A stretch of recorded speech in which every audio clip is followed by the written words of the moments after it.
NDA सरकार ने बिहार को गरीबी, बेरोजगारी और पलायन का केंद्र बना दिया कि चंद उद्योगपतियों के उत्पाद हम सब 140 करोड़ भारतवासियों के घरों में आते हैं तो उद्योगपति अमीर से अमीर हो जाते हैं। एनडीए सरकार ने हस्तिनापुर की गद्दी के लिए पाटलिपुत्रा से मैक्सिमम सपोर्ट तो ले लिया, लेकिन बदले में बिहार को मिनिमम सपोर्ट भी नहीं दिया। बिहार में एक भी टेक्सटाइल पार्क का कोई जिक्र नहीं है कहीं भी। आखिरी कारखाना बिहार में 2004 से 2009 के बीच में जब आदरणीय लालू प्रसाद जी रेल मंत्री थे, तब उन्होंने 3 रेल कारखाने बिहार को देने का काम किया था। इनकी रंगीन फाइलों में किसानों का जीवन सुनहरा और कलरफुल इनको नज़र आता है, लेकिन वास्तव में वो ब्लैक एंड वाइट और कोरा है। किसानों के उत्पाद जैसे चीनी, दाल, गेहूँ, चावल, सब्जी हम सब के घरों में जाते हैं तो वो किसान और ग्रामीण गरीब से गरीब होते जा रहे हैं। ये इनकी आर्थिक नीतियों की विफलता है कि आर्थिक नीतियाँ चंद उद्योगपतियों में उत्साह, आय और आशा बढ़ाती है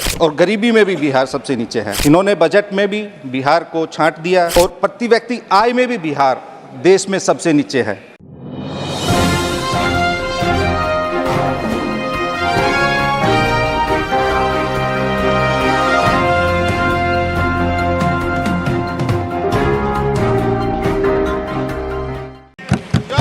मिस्टर संजय यादव।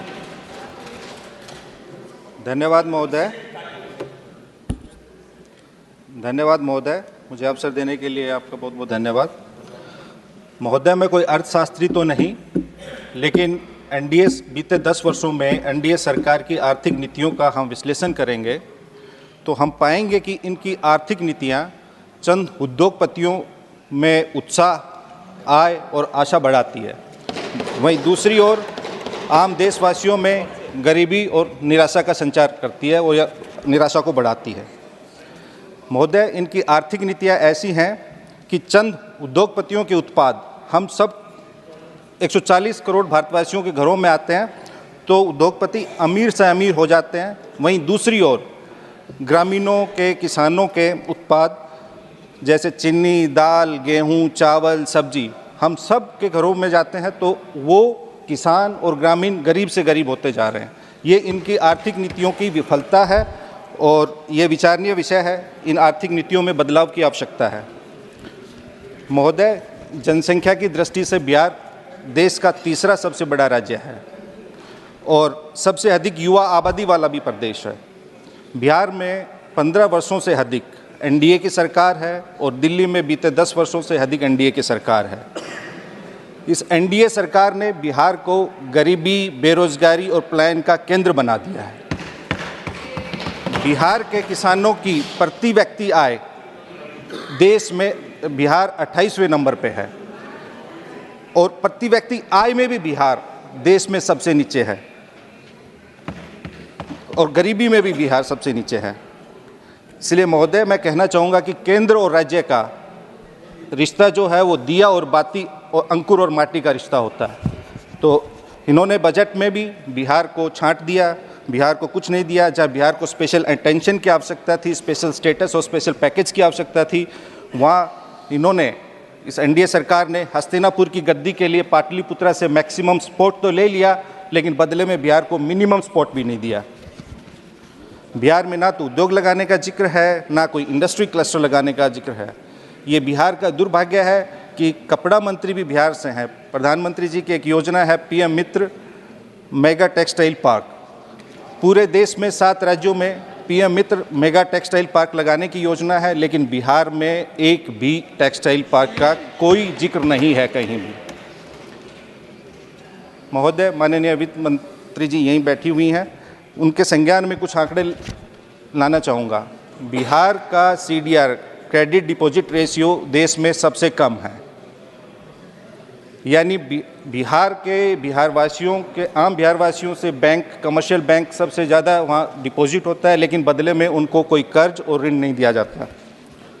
आप केसीसी लोन पिछले 10 वर्षों के बिहार में आप किसान क्रेडिट कार्ड योजना के तहत कितने लोन दिए गए, अगर वो आंकड़े आप देखेंगे तो आपके रोंगटे खड़े हो जाएंगे। बिहार तीसरा सबसे बड़ा राज्य है, उसके बावजूद बिहार में केसीसी लोन का डिस्बर्सल बहुत कम है और ये तब है तब एनपीए बिहार में सबसे कम है।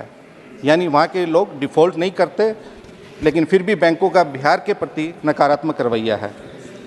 इस बजट में बिहार के लिए ना तो कोई नई ट्रेन शुरू करने का जिक्र है और ना ही कोई कारखाना। आखिरी कारखाना बिहार में 2004 से 2009 के बीच में जब आदरणीय लालू प्रसाद जी रेल मंत्री थे, तब उन्होंने 3 रेल कारखाने बिहार को देने का काम किया था। उसके बाद से बिहार में कोई कारखाना नहीं लगा।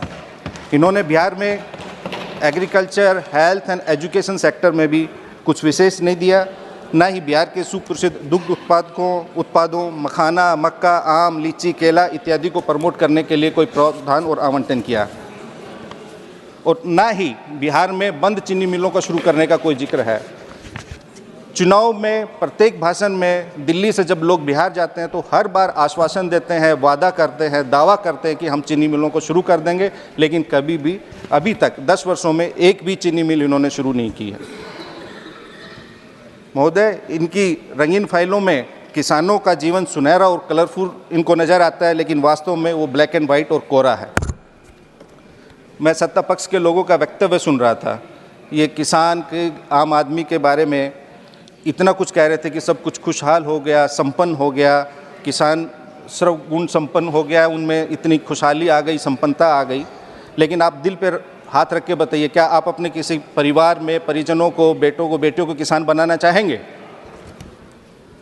महोदय, इस बजट में इन्होंने ना तो कोई, बिहार के संदर्भ में मैं कहना चाहूँगा, महंगाई, गरीबी, बेरोजगारी, पलायन, इन विषयों को एड्रेस नहीं किया गया।